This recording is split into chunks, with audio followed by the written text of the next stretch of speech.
ಇವಳು ನಿಮ್ಮ ಹೆಂಡತಿ ಅಲ್ವಾ ಸರ್?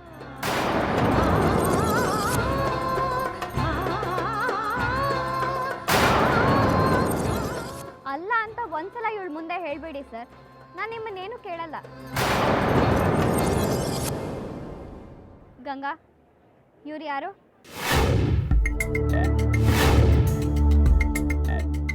ಹೇಳು ಗಂಗಾ. ಇವರೇ ನಂಗೆ ತಾಳಿ ಕಟ್ಟಿದ ಗಂಡ.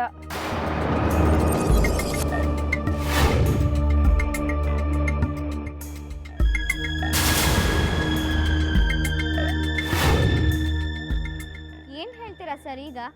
ಈಗಲಾದರೂ ಗಂಗನ ನಿಮ್ಮ ಹೆಂಡತಿ ಅಂತ ಒಪ್ಕೋತೀರಾ? ಇವ್ರ ಜೊತೆಗೆ ಸಂಸಾರ ಮಾಡ್ತೀರಾ?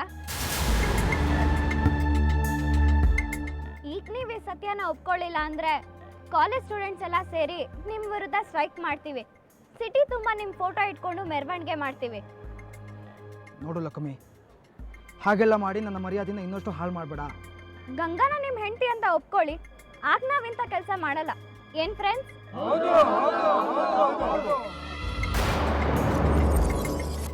ನಿಮಗೆಲ್ಲ ಕೈ ಮುಗಿತೀನಿ, ದಯವಿಟ್ಟು ನನ್ನ ಪರಿಸ್ಥಿತಿನ ಅರ್ಥ ಮಾಡ್ಕೊಳ್ಳಿ.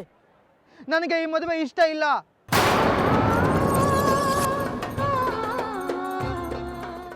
ನನಗೂ ಇವಳಿಗೂ ವಯಸ್ಸಿನಲ್ಲಿ ತುಂಬ ಅಂತರ ಇದೆ. ನಾನು ಇವಳ ಜೊತೆ ಅದು ಹೇಗೆ ಸಂಸಾರ ಮಾಡಲಿ? ಅದನ್ನ ಮದುವೆ ಮಾಡ್ಕೊಳ್ಳೋದಕ್ಕೆ ಮುಂಚೆನೇ ಯೋಚನೆ ಮಾಡಬೇಕಾಗಿತ್ತಲ್ವಾ ಸರ್? ಯಾರ್ದೋ ಬಲ್ವಂತಕ್ಕೋ ಅಥವಾ ಇನ್ಯಾರೋ ಸಾಯ್ತಾರೆ ಅಂತಾನೋ ಒಬ್ಬ ಮುಗ್ಧ ಹುಡುಗಿಗೆ ತಾಳಿ ಕಟ್ಟಿರೋದು ತಪ್ಪಲ್ವಾ ಸರ್? ಹಳ್ಳಿ ಹುಡುಗಿ, ಓದಿಲ್ಲ, ಪ್ರಪಂಚದ ಜ್ಞಾನನೂ ಇಲ್ಲ, ಇಂಥ ಹುಡುಗಿನ ಹೇಗೆ ಸರ್ ಮದುವೆ ಆದ್ರಿ? ಹೇಗೆ ಸರ್ ಇಷ್ಟು ಚಿಕ್ಕ ಹುಡುಗಿಗೆ ತಾಳಿ ಕಟ್ಟಿದ್ರಿ? ಗೊತ್ತಿದ್ ಕಟ್ಟಿದ್ರು ಗೊತ್ತಿಲ್ಲೇ ಕಟ್ಟಿದ್ರು ತಾಳಿ ತಾಳಿನೇ.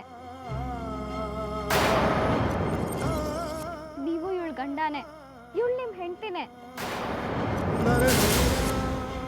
ನಿಮ್ಮ ಮನೆಯವರಾಗ್ಲಿ ಈ ಹುಡುಗಿ ಆಗ್ಲಿ ಓದ್ದವ್ರಲ್ಲ, ಇರೋ ತಿಳುವಳಿಕೆ ಇಲ್ಲ.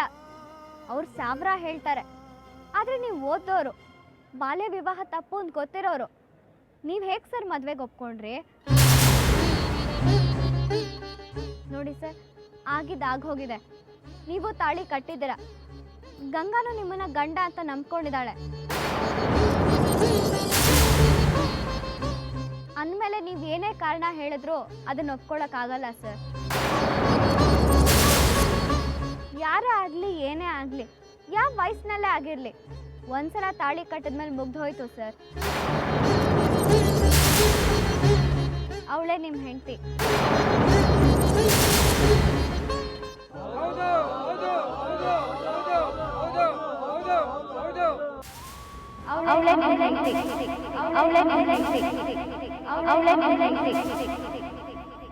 ಅವಳ ಮದುವೆ ವಯಸ್ಸಿಗೆ ಬರೋ ತನಕ ಎಲ್ಲ ಥರದಲ್ಲೂ ನೀವೇ ಅವಳಿಗೆ ರಕ್ಷಣೆ ಕೊಡಬೇಕು. ನೀವು ಅವಳನ್ನ ಕಾಪಾಡಬೇಕು. ಗಂಗಂಗೆ 18 ವರ್ಷ ತುಂಬಿದ್ಮೇಲೆ ನೀವು ಅವಳ ಜೊತೆಗೆ ಸಂಸಾರ ಮಾಡಬೇಕು.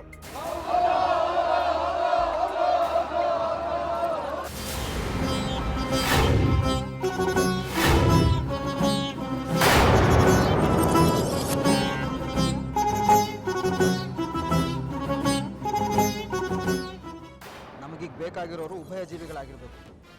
ನೀರಲ್ಲೂ ಇರಬೇಕು, ನೆಲದ ಮೇಲೂ ಜೀವಿಸಬೇಕು. ಏನು ಸರ್ ಹಂಗಂದ್ರೆ? ಅಂದರೆ ನಮ್ಮ ಜೊತೆನೂ ಕೈ ಜೋಡಿಸಿರ್ಬೇಕು, ಲಕ್ಷ್ಮಿ ಜೊತೆನೂ ಸ್ನೇಹ ಇಟ್ಕೊಂಡಿರ್ಬೇಕು. ಅಂಥ ಒಂದು ಉಭಯ ಜೀವಿ ಬೇಕು ಸರ್. ಹೆಸರು ಸಿಕ್ತು ಸರ್. ಯಾರು ರಾಹುಲ್? ಒಬ್ರು ಇದ್ದಾರೆ, ಹೇಳ್ತೀನಿ ಬಿಡಿ ಸರ್.